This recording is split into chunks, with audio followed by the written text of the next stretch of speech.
I pledge allegiance to the flag of the United States of America and to the republic for which it stands, one nation, under God, indivisible, with liberty and justice for all.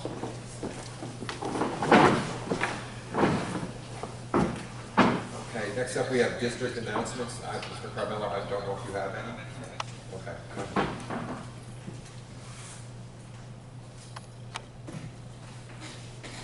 Can you hear me out there? Somebody give me a thumbs up, okay. So no district announcements today other than a statement that I want to read on behalf of district office personnel, the Board of Ed, and the entire school district. What happened in Minneapolis on May 25th to George Floyd was reprehensible, heartbreaking, and criminal. The nation must now find a way to deal with this awful tragedy and to heal and grow. I've never been more proud to be part of the Troy community as I was this past Sunday, when thousands of people of all races, ages, and backgrounds came together at the rally with one voice in a call for racial justice. It was a peaceful and powerful display of what the Troy community is all about. At the Troy School District, we take great pride in our diversity and work diligently to promote equity, tolerance, and collaboration. If the last 2 weeks have taught us anything, however, it is that we can always do better. We are committed to improving everything we do to ensure that every classroom in every one of our school buildings is a safe, supportive, and caring learning environment. On behalf of the Board of Education members and the Troy School District, I want to say that we unequivocally and emphatically denounce racism and discrimination. During these times, and always, we stand with our Black and brown students, families, faculty, and staff of the entire school community. We remain committed to cultivating an environment that treats people equally and actively counters racism in all its forms. We want our Black and brown students, families, faculty, and staff to know that your school district stands with you. We value you, we believe in you, we are your allies, and we will do everything in our power to make sure you feel safe and supported in Troy schools. Thank you. Thank you, Mr. Carmelo. Public input on agenda and non-agenda items. I don't know if we've got any. We didn't get any today? Okay. So we're going to move right along to honoring our district retirees with Mr. Carmelo. Thank you. So this year's a little different than we typically do it. Typically at this time of year when we're honoring the retirees, we have a nice reception in the media center here with some refreshments, and we get to have some FaceTime and some one-on-one bonding time. And, you know, it's sad. This pandemic has taken a lot of things away, and certainly our students have suffered the most. But you know, it's nights like these when you can't say those final goodbyes to people who have meant so much to the district and meant so much to the students here in Troy as this group of retirees. We're going to go through a slideshow and list their names. I just want to say before we do that, you know, to all these retirees, thank you so much. You'll see as we go through the years of dedicated service from each of them. The combined total is just under 690 years of service.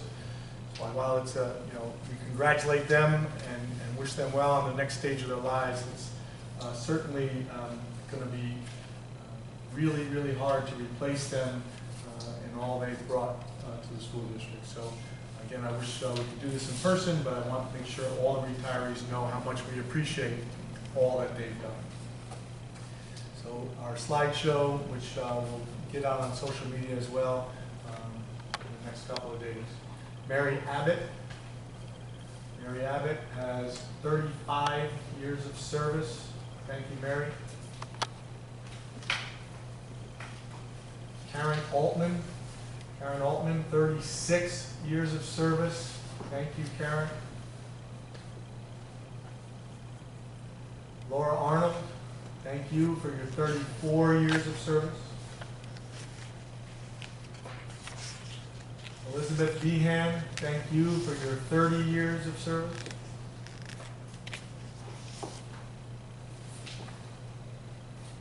Seth Cohen, thank you for your 34 years of service. Pat Cook, thank you for your 30 years of service. Chris Cadimo, thank you for your 21 years of service.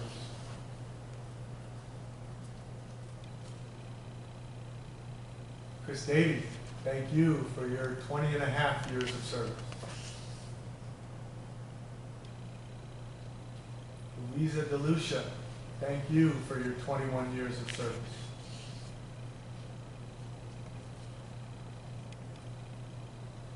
Nancy Dornheit, thank you for your 36 years of service.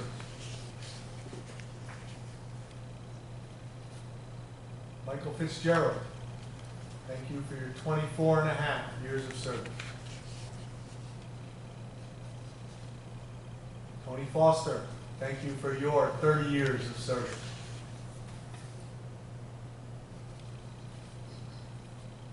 Dan Hayes, thank you for your 36 years of service. Mary Helmer, thank you for your 21 years of service. Linda Hilge, thank you for your 40 years of service.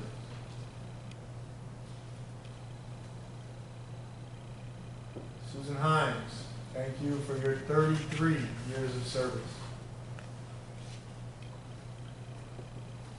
Michael Morrow, thank you for your 7 years of service.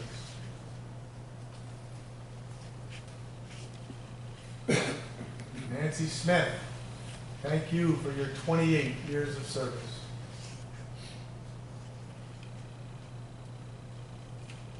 Rick Steinbach, thank you for your 30 years of service. God bless you.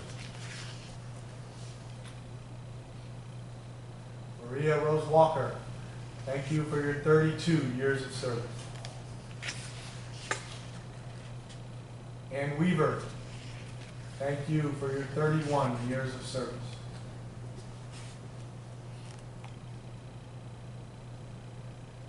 Patty Weaver Lipscomb, thank you for your 35 years of service.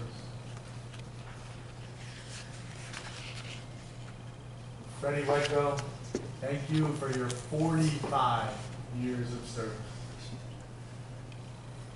Again, over 690 years of service and dedication to the Troy School District. As most of you know, I served 6 years as high school principal before moving to district office, so a lot of those names on there are people that I worked very closely with, and actually my son had as teachers, so especially heartfelt today to congratulate all of the retirees and wish them well in their retirement.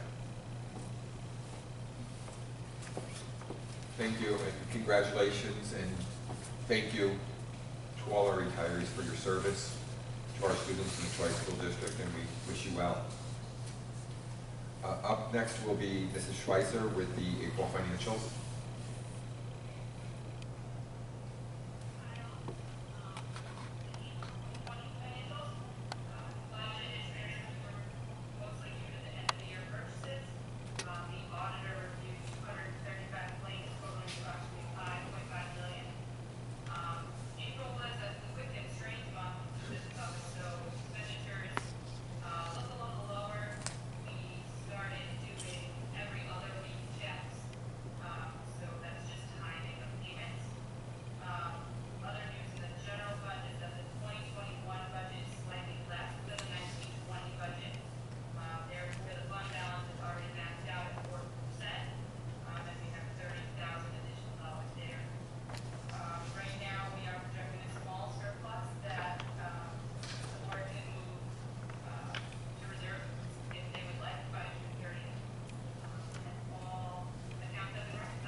Thank you very much. Does anyone have any questions?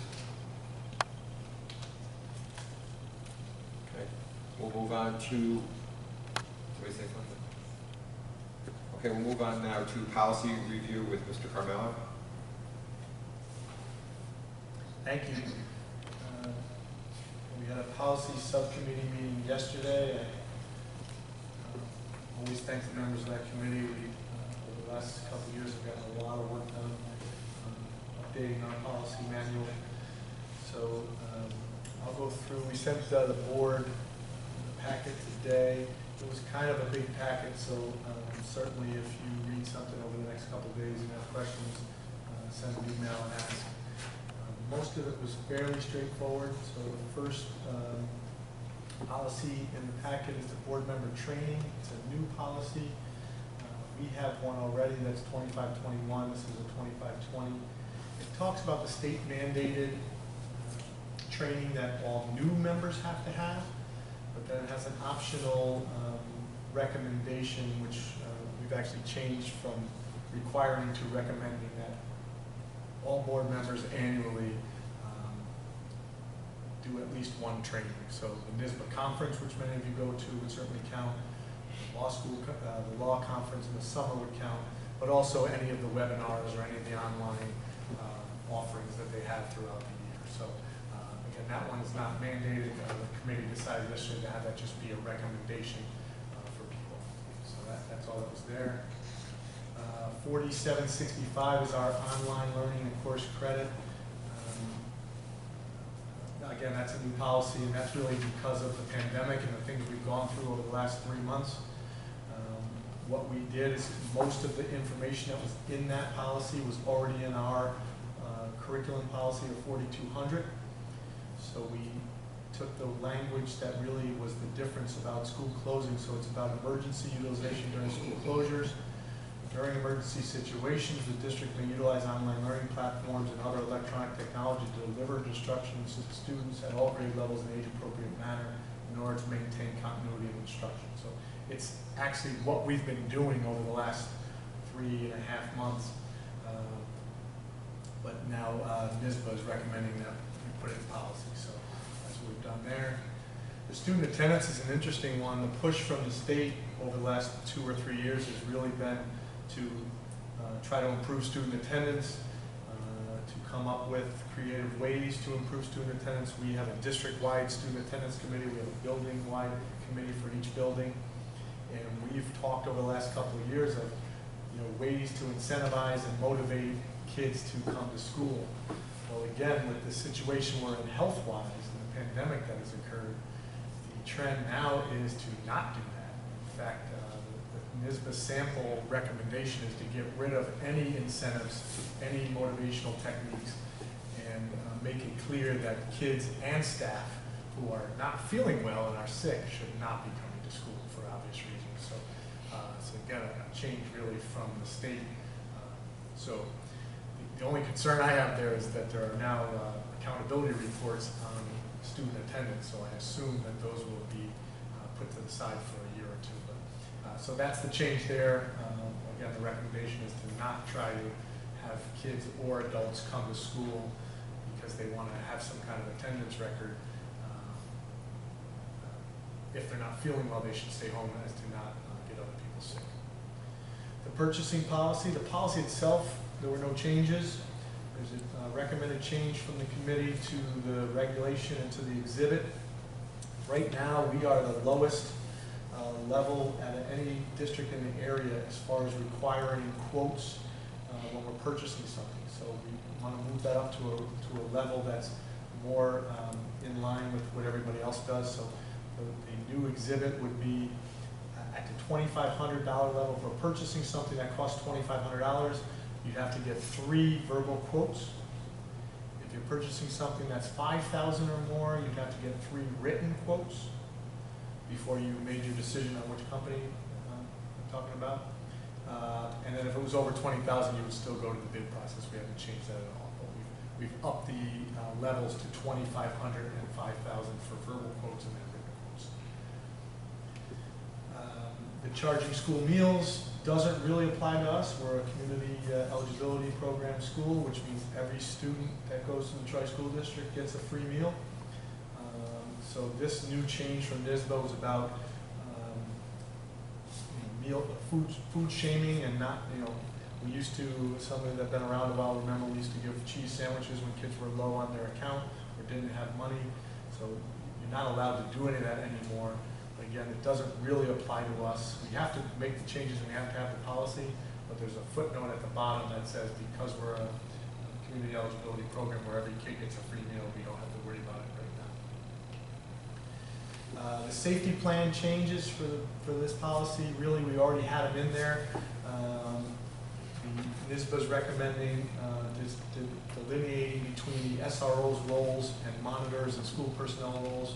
We've already done that, so it's in our safety plans, and the district safety committee has put those together the last few years and included those, the MOA with SROs and the outline of what each group is responsible for. And now we just had to put it in our policy. Pandemic planning, 8131, it's a policy we already had. The changes there really are just the things we've learned over the last, again, times that we've been out. So listening to guidance from the Department of Health is a new thing that wasn't in there. Some of the cleaning requirements and things like that. But all those, we had the policy already, and the changes are really pretty minor, but they're all things that we've learned are best practices from the last 3 months. The biggest one in your packet is the Ed Law 2D. It's a brand new law. It's regarding student data and privacy and not releasing data. So the thing about that one is our attorneys have already reviewed that. So the committee didn't really have to do much other than just accept what the attorney said. But remember, I think it was last meeting or the meeting before, Aaron Shevers, so our director of technology, was appointed as the coordinator for Ed Law 2D, which is one of the requirements and one of the things in this new policy. But it's all about student data and personal information and guarding against things like identity theft and sharing data. So it is pretty comprehensive and intense, but thank you to our attorneys and Aaron Shevers for reviewing that. And the last two, sorry for the length of the comments, the last two are easy. The last two are annual review ones that will happen on the reorg meeting. 1,400 public comments, or public complaints or comments, no changes to that policy, but it does have to be re-upped every year.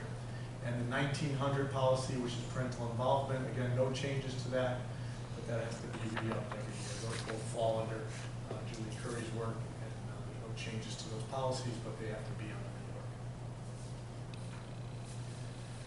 Questions on any of that? Again, thank you to the policy committee for their work yesterday doing that. Okay, thank you, sir. Thank you. Superintendent recommendations, human resources, staff matters.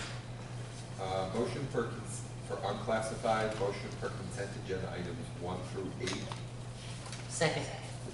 Okay, under discussion, there is some quite a few tenure appointments listed on there. I want to congratulate all the people receiving tenure. Any other discussion? No, also congratulations. It's good to see so many people on there, and it's good to see some of our Tri-High graduates on there too. Yeah, so congratulations to everyone. Any other comments? All those in favor? Second. Unclassified, classified items 1 through 3, motion. Motion for consent agenda items, classified items 1 through 3. Second. You vote that, okay. No, I didn't know where you were on the Oh. agenda. That's what you did. Any discussion? All those in favor? Aye. Opposed? Superintendent recommendations program, special education placements as listed. Second. Any discussion? All those in favor? Aye. Opposed? Superintendent recommendations, business finance, motion for consent agenda items 1 through 3. Second. Any discussion? All those in favor? Aye. Opposed? Board resolutions, Tri-Administrators Association. Be it resolved that the Board of Education of the Large City School District of Troy hereby accept the recommendation of the superintendent to accept a memorandum of agreement with the Troy Administrators Association for a new collective bargaining agreement covering the period of July 1, 2020 through June 30th, 2025. Second. Any discussion? All those in favor? Aye. Opposed? I'm sorry, is this the one that we talked about tonight? No, that'll be on next. Okay. Agreed. Future meetings, we will have another meeting next week, and at that meeting, we will be at 6:30 here at the, I believe at the middle school. We're doing it here at the middle school always, right? No, next week though is now it's gonna be, remember tonight was supposed to be the canvas of the votes and Right. and certifying them, so that'll now be next Wednesday, so that'll be at school 12, because that's what we're gonna count. Is that the 16th? No, 17. Okay, so next Wednesday, June 17th, we'll be at school 12 John, to, Okay. we're counting votes on Tuesday night at school 12. Right, but we have to. Oh, yeah, that's right, I'm So sorry. this- Yeah, so we can have it. I'm sorry, it'll be here, I'm sorry. all right, back it up. Sorry, guys. I got 5%. That's all me, sorry about that. All right, turn off your microphone. Done. And your volume. All right, so next Wednesday, June 17th at 6:30, we'll be here at Troy Middle School, and that's to certify the votes and to recognize the Troy High School honor students. And there may be other things on the agenda by then. Then the future meetings for the summer will all be at Troy Middle School at 6 o'clock, July 1st, July 15th, August 5th, and August 19th. Does anyone have anything they'd like to add before we adjourn? Yes, on June 17th at 6:30.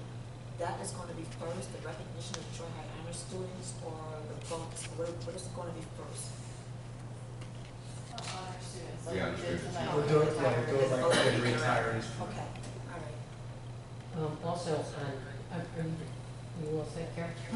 Also on discussion, just my little feel-good story for tonight is, one of our teaching assistants from school 16 was driving down the street and kind of got lost and asked, it just happened to be my sister, asked my sister where a certain kid lived, and she said, oh, right next door here. The teaching assistant got out of the car with 2 Happy Meals and sat down and had lunch with the kindergarten student, okay, but he had a brother. She called ahead, and my sister thought, well, that's nice, she's gonna drop off the meal. My sister left, came back an hour later, and she was still sitting in the backyard with the family. And I just thought, what a great experience for a kindergarten kid. So a shout out to Miss Petty, I believe is her name, Petty's, yep. at school 16, Yeah. and great job, Dr. Ford, and great employees. Also, I also want to say that our car parade was great on Saturday. There was over 100 cars in it, so thank you to everybody that participated in it. And a special shout out to Donnie Kearns, who's today's birthday, our camera guy. Yay! Happy birthday! So congratulations on your, 27th birthday? Yes. Okay. But thank you, that's it. Okay, anyone have anything else? Yes, and this has nothing to do with the agenda. It's just that I'd like everyone to know that Mrs. Van Wigglerounds also doing a yesterday. That's a long time back. Thank you. Thank you. Sad day. Motion to adjourn? Second. All in favor? Aye. Thank you, everyone. Thank you.